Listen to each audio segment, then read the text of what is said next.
is Michael Pasaha here with Olga Denchenko. It's September 14th, 2022. We're in Odessa, Ukraine. Just want to talk about the Kharkiv counteroffensive here.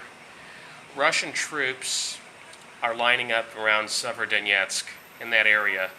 There's lots of footage online of tons and tons of armored vehicles and tanks coming out of Russia. This is probably the Russian surge we've been hearing about and seeing videos of.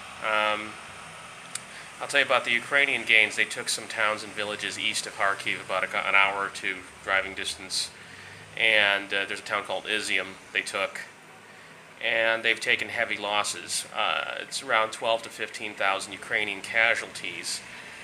You know, the news is reporting the Ukrainians took these places and the Russians didn't put up a fight. The Russians, in fact, cut and ran. They pulled out pretty quickly because there's a ton of troops coming and they were outnumbered. And the Russians shot a bunch of artillery at the Ukrainians. And Ukrainians they didn't have proper armored vehicles. They just had a few dozen tanks, and they had some pickup trucks and SUVs with some 50 cals on them. They got mowed down by this artillery.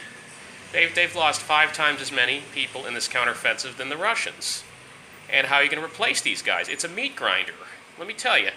I was at a facility where the wounded are being treated here in Odessa, and there was a lot of guys with missing arms, missing legs, burns all over them.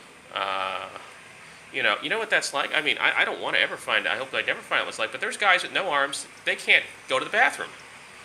They have to scream for the nurse to get themselves cleaned. They can't wipe themselves. They can't even pull their pants down. Got no arms, man. They can't get up and walk anywhere. I mean, it was like that Metallica video one where they got that video, Johnny Got Your Gun. I mean, it's some pretty gruesome stuff here. And, I'll tell you what else. These are conscripts, a lot of them. I mean, there was this guy, he was a pig farmer. He was a conscript. He was wounded, or he was injured, and he was saying he only had 1 day at the firing range. They're just grabbing guys up, and they're sending them out there with next to no training and not enough gear and no armored vehicles. And they're going to call this a victory. Well, I sure hope so. Is it worth it? So just think about that. Let's see what happens here with the Russians coming in here.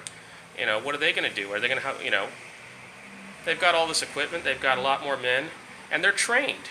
These are trained men.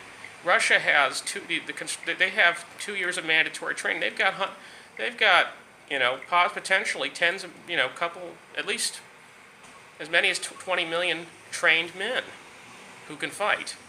They had 2 years of training. These guys don't have any training. They don't have gear. They don't even the command is inadequate. It's a mess. But they have to claim some kind of victory because the West is going to, NATO is going to ask, the U.S. is going to ask, what are we sending all this stuff here if it's a losing battle? Anyways, I'm taking a big risk by saying all this, but we'll see what happens in the next week. I could be wrong. This is just the information I'm getting from several sources, and we'll see how this plays out, but it doesn't look too good.